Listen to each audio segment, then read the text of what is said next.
दोस्तों, एक एप्लीकेशन बनवाने के पहले जो हम सबसे पहले करते हैं वो होता है रिसर्च। और रिसर्च के अंदर हमें क्या करना होता है वो आज आपको मैं इस वीडियो में बताने वाला हूं। देखो दोस्तों, क्या होता है, कोई भी बिजनेस हो या कोई एक एप्लीकेशन बिजनेस आप स्टार्ट करने जा रहे हो, तो उस एप्लीकेशन बिजनेस को स्टार्ट करने के लिए आपके पास पैसा होना जरूरी नहीं है। आपको अगर एक एप्लीकेशन डेवलप कराना है उसके लिए आप एक इन्वेस्टर फाइंड कर सकते हो। कैसे भी आप कहीं ना कहीं से इन्वेस्टर फाइंड कर लोगे उसमें जो पैसा लगा सके, ठीक है।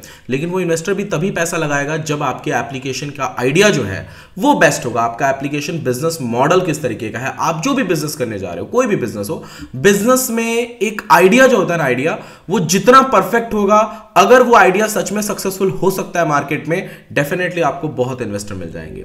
लेकिन उस आइडिया को फाइंड करने के लिए आपको क्या करना पड़ता है, आइडिया यूं अचानक से नहीं आ जाता है, ठीक है। उसके लिए आपको पहले रिसर्च करना पड़ता है, ठीक है।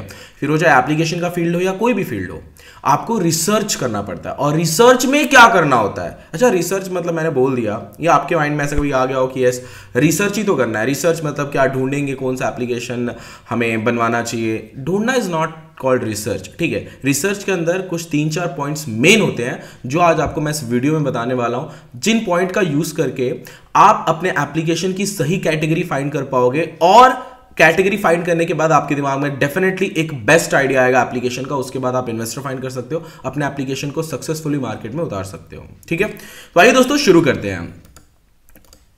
सबसे पहला पॉइंट है सेलेक्ट कैटेगरी, ठीक है। देखो दोस्तों, क्या है कि एक जो बिजनेसमैन होता है, या आप कभी आप ऐसा खुद सोच के देखो कि आपने 10-15 कैटेगरी ऐसे सोच के रखा है कि यार ये भी बनवा लेंगे, वो भी बनवा लेंगे, हम इस फील्ड में उतर जाएंगे, उस फील्ड में उतर जाएंगे। क्या आप उसके लिए केपेबल हो? नहीं हो आप। देखो, एक कहावत है कि 2 कश्ती पे कभी सवार नहीं होना चाहिए, डूब जाओगे। 2 कश्ती जा रही है, दोनों पे एक पैर रखो, थोड़ा दूर आगे जाकर अगर कश्ती ऐसे हो गई तो आप डूब जाओगे, ठीक है। तो सबसे पहली बात है कि आपको कैटेगरी सेलेक्ट करना है जो आपके हिसाब से, जिसके लिए आप केपेबल हो, या फिर जो मार्केट की नीड है, ठीक है, जिस कैटेगरी की।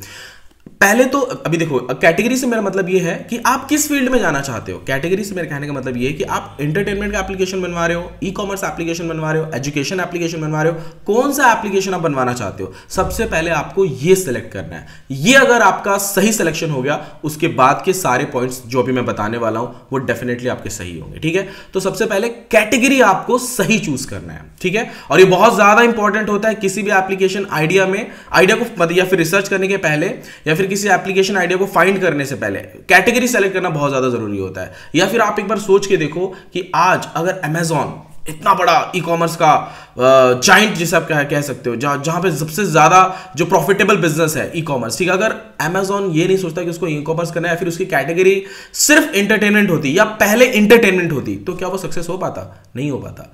Amazon के पास इतना डाटा, इतनी पब्लिक है कि उसके बाद अब तो वो कोई भी एप्लीकेशन लॉन्च करे सक्सेसफुल होगा ही होगा। डाटा बहुत ज्यादा है, यूजर्स बहुत ज्यादा है Amazon के पास, ठीक है।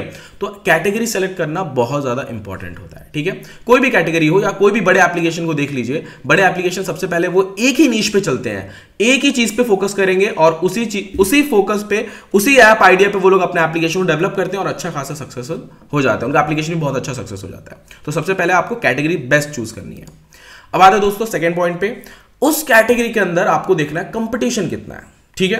एग्जांपल के तौर पे आप अभी अगर आप सोच रहे हो कि आप एक वीडियो स्टेटस का एप्लीकेशन बनवाओगे, तो ये आप बहुत अच्छे से जानते हो कि वीडियो स्टेटस एप्लीकेशन आजकल एक कॉमन एप्लीकेशन हो गया। कंपटीशन बहुत ज्यादा है, आपके एप्लीकेशन का सक्सेस रेट 10% या 20% हो सकता है, या नहीं भी हो पाओगे आप सक्सेस, ठीक है।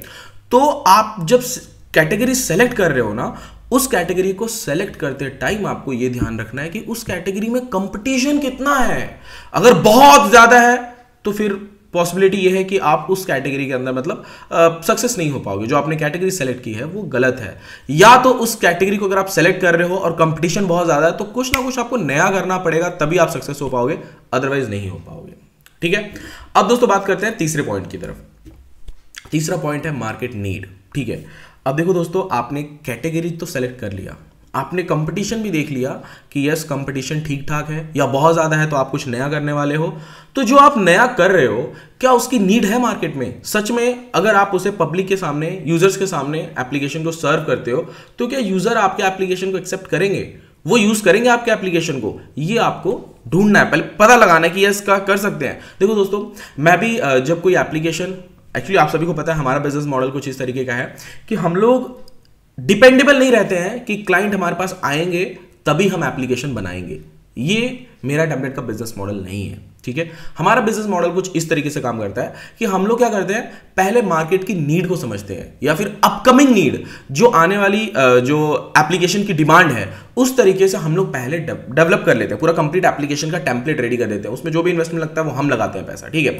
उसके बाद में उसी एप्लीकेशन को हम लो रेट में, कम अमाउंट में सेल करते हैं, क्योंकि हमारे पास तो रेडी है, हमको क्लोन्स ही तो सेल करने हैं ना। और सबको हम क्लोन्स भी अगर देते हैं तो सब में कहीं ना कहीं बहुत सारी चीज़ों को हम लोग यूनिक तरीके से, अलग तरीके से डेकोरेट करके उनको देते हैं ताकि कोई भी एप्लीकेशन सेम ना लगे, ठीक है। और आजकल सभी यही करते हैं, मतलब जो हमारे बिजनेस मॉडल को यूज करते होंगे या फिर जो हमारी तरफ जिनका बिजनेस मॉडल होगा, ठीक है। तो हमारा बिजनेस मॉडल कुछ इस तरीके का है।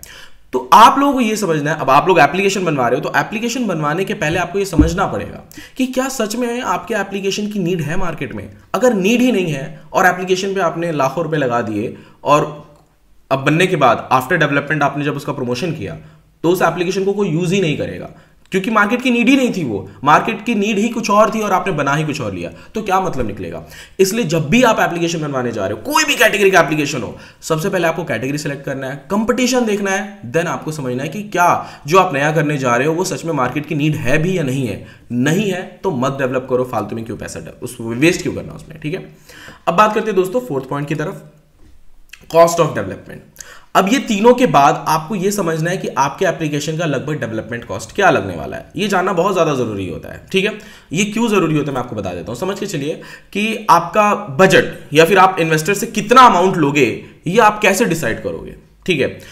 ये डिसाइड होता है कॉस्ट ऑफ डेवलपमेंट और उसके बाद प्रमोशन, मार्केटिंग या सर्वर पे कितना खर्चा लगने वाला है। मतलब एप्लीकेशन की कैटेगरी आपने सेलेक्ट कर ली, आपने कंपटीशन देख लिया, मार्केट की नीड को समझ लिया, अब खर्चा कितना लगने वाला है ये आपको समझना पड़ेगा, ठीक है। तो खर्चा कितना लगने वाला है ये आप कैसे डिसाइड करोगे, या फिर उसके लिए आप इन्वेस्टर कैसे फाइंड करोगे, या फिर खुद को कैसे प्रिपेयर करोगे कि यस इतना ही खर्चा लगने वाला है। उसके लिए आपको समझना पड़ेगा कि उस एप्लीकेशन की डेवलपमेंट कॉस्ट क्या रहेगी, सर्वर कॉस्ट क्या रहने वाली है, उसके बाद में अगर आप उसे प्ले स्टोर पे पब्लिश करने वाले हो तो वहां पे क्या कॉस्ट आएगी, ऐप स्टोर पे पब्लिश करने वाले हो तो वहां पे क्या कॉस्ट आएगी, प्रमोशन करने वाले हो तो कितने यूजर्स आप टारगेट कर रहे हो 1 मंथ में, वहां पे क्या कॉस्ट आएगी। ये सभी कॉस्ट को कैलकुलेट करने के बाद आप खुद प्रिपेयर हो जाओ कि यस आपको ये अमाउंट पे करना है, ठीक है। उसके बाद भी आपको मन में ये नहीं डालना है कि यस ये बिल्कुल सक्सेसफुल रहेगा। ऐसा देखो, पॉजिटिव सोचना सही है, लेकिन सिर्फ ओवर कॉन्फिडेंस में ये कह देना किसी के सामने भी कि हमारा एप्लीकेशन तो भाई सक्सेसफुल है, ऐसा नहीं कहना चाहिए, ठीक है। देखो आप अपनी तरफ से 100% दो, अगर आप अपनी तरफ से 100% दोगे और ये 4 पॉइंट को बहुत बेहतर तरीके से अगर आप फॉलो करते हो तो डेफिनेटली आपका एप्लीकेशन सक्सेसफुल रहेगा, ठीक है। आई होप दोस्तों आपको मेरा ये 4 पॉइंट जो मैंने आपको बताया ये पसंद आए होंगे। अगर आपको पसंद आया तो इस वीडियो को लाइक जरूर कीजिएगा। अगर आप मेरे चैनल पे नए हैं तो चैनल को सब्सक्राइब कर लीजिएगा। थैंक यू दोस्तों, मिलते हैं नेक्स्ट वीडियो में।